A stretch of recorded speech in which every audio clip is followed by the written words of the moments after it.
Hello friends, good morning, Radhe Krishna. કેમ છો? મજામાં? અત્યારે 11:30 થયા અને અમારે હજુ કામ કરવાનું બાકી, કારણ કે આજે મારા મમ્મી પપ્પા આવ્યા. તો અમે લોકોએ જો હમણાં નાસ્તો કરીને ઊભા થયા. તો હવે કચરા પોતું બાકી. અત્યારે રસોઈ બનાવવાનો ટાઈમ પણ થઈ ગયો. તો આજે રસોઈમાં આખી ડુંગળીનું શાક કરવાનું. તો હવે હું રસોઈ કરું અને સોની પોતા કરે. અત્યારે અમારે લોકોને જમવાનું બની ગયું. તો જમવામાં આજે ડુંગળીનું શાક, રોટલી. તમે લોકો હવે જમી લઈ. આખી ડુંગળીનું શાક, છાશ, રોટલી, ટમેટા અને મૂળા. તમે લોકો જમી લઈ. અત્યારે જમી લીધું ને અમે લોકો જમીને ફ્રી થઈ ગયા. તો હવે હું નીચે જાઉં, કારણ કે મારા ભાભુવાળાને એ લોકોને જમવાનું છે. એટલે કે મારા ભાભુવાળા એમના જે સગા છે એમને લોકોને જમવાનું કર્યું. એટલે કે મારા ભાભુવાળાની સાઈડના છે એ બધાને જમવાનું છે. તો હવે હું થોડી વાર નીચે જાઉં. ભાભુ છે એમને કંઈ મદદ જોતી હોય તો હવે હું નીચે જાઉં, ભાભુને મદદ કરાવવાનું છે. અત્યારે બધું કટિંગ થઈ ગયું, બધું એટલે ખાલી ભજીયા જ કરવાના, પણ બધા ભજીયા કરવાના. તો ફૂલવણા ભજીયા, બટેટાના, મરચાંના એ બધું કરવાનું. તો અત્યારે બધું થઈ ગયું, હવે ખાલી તરવાના જ બાકી. તો એ બધું ટેરેસ પર છે, તો બધા ટેરેસ પર જશે. અમે લોકો અત્યારે જમીને ફ્રી થઈ ગયા. જમવાનું ટેરેસ પર હતું તો બધા જમીને ફ્રી થઈ ગયા. તો આજનો બ્લોગ અહીં પૂરો કરું છું. તમારી ચેનલને લાઈક કરો, શેર કરો, સબસ્ક્રાઈબ કરો. Good night, Radhe Krishna, thank you, bye bye. Hello friends, good morning, Radhe Krishna. કેમ છો? મજામાં? અત્યારે અમે લોકો કામ કરીને ફ્રી થઈ ગયા અને અત્યારે અમે લોકોએ બપોરે નહીં, સવારે નાસ્તા માટે રોટલી વઘારી. રોટલી વઘારેલી. તો હવે પહેલાં હું, મમ્મી અને સોની હવે નાસ્તો કરી લઈ. પપ્પા ને ભાઈ છે દુકાને ગયા. તો અત્યારે હું, મમ્મી ને સોની નાસ્તો કરી લઈ. અત્યારે હું બેકરી આવી હતી અને થોડો ફુદીનો પણ લેવાનો હતો, તો એ લેવા આવી હતી. તો અત્યારે હું બેકરીએ છું.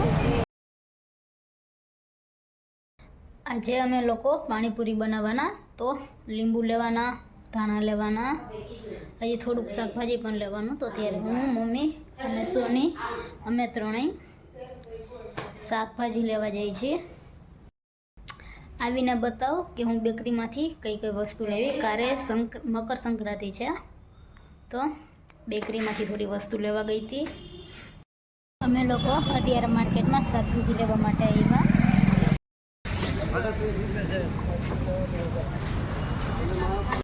અમે લોકો અત્યારે ઘરે પહોંચી ગયા. સોનીના મારા મમ્મી એ બનાવેલા આવી ગયા હતા, મને મૂકીને ઉતાર્યા હતા.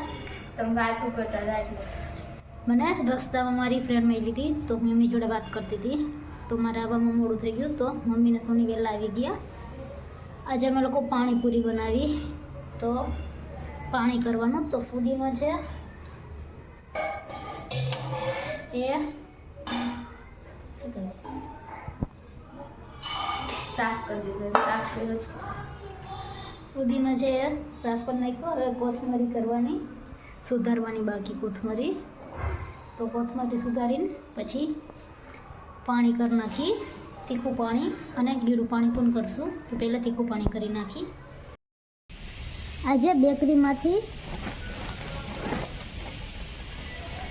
મગફળીના દાણાની ચીકી, તલની ચીકી ને ખજૂર ને બધા આમાં ખજૂર અને બધા ડ્રાય ફ્રૂટ્સ આવે. એટલે ખજૂરની ચીકી જેવું જ છે કંઈક. તો આજે આટલું લાવી બેકરીમાંથી. અને અત્યારે અમારે લોકોને પાણીપુરી થઈ. તો અત્યારે બટેકા છે એ બફાઈ ગયા. હવે ખાલી મસાલો કરવાનો રહ્યો અને ગીરું પાણી કરવાનું રહ્યું, કારણ કે તીખું પાણી તો થઈ ગયું છે. આ બહારેથી લીધી, કારણ કે કોઈ ખાય નહીં, ઘરમાં બધા ઓછા ખાય એટલે બહારથી લાવ્યા. હવે પાણી કરવાનું ગીરું, તો પાણી કરી લઈ. કેમ અત્યારે પપ્પા ને ભાઈ આવી ગયા અમારા માટે. કાલે મકર સંક્રાંતિ તો શેરડી પણ પપ્પા ને ભાઈ અત્યારે શેરડી લાવ્યા. કઈ શેરડી કહેવાય? ટૂંકી કાતરી વાળી કાળી. આ કાઢી શેરડી લાવ્યા. અત્યારે પાણીપુરી બની ગઈ છે. પાણીપુરી મસાલો બંને પાણી ડુંગળી પણ સુધારાઈ ગઈ અને પૂરી પણ તૈયાર છે. તો મસાલો, તીખું પાણી, ગીળું પાણી, ડુંગળી અને પૂરી. તો મમ્મી પપ્પા, ભાઈ બહાર ગયો, મમ્મી પપ્પા નીચે મારા દાના કરી ગયા. સોની રૂમમાં છે, તો મારો ભાઈ આવે એટલે અમે લોકો જમી લઈ. અમે લોકો અત્યારે જમીને ફ્રી થઈ ગયા. તો આજનો વ્લોગ અહીં હું પૂરો કરું છું. તમારી ચેનલને લાઈક કરો, શેર કરો, સબસ્ક્રાઈબ કરો. Good night, Radhe Krishna, thank you, bye bye.